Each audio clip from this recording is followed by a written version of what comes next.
En die psalmdigter vat iets van hierdie vraag vas in Psalm 8 vanaf vers 4, wanneer hy skryf: wanneer ek kyk na die hemelruim, die werke van u vingers, die maan en die sterre wat u gevestig het, wat is die mens dat u aan hom dink? 'n mensekind dat u aan hom aandag skenk.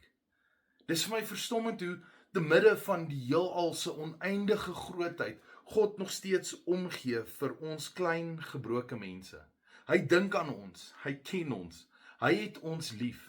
Wanneer ons kyk na die hemelruim, word ons herinner dat ons God onbeskryflik groot is, maar tog so persoonlik.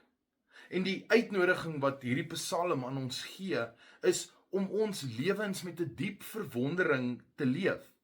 Besef dat jy is nie net per toeval hier nie, maar deur 'n liefdevolle, kreatiewe, awesome God geskep, en hy onderhou ons elkeen afsonderlik elke dag.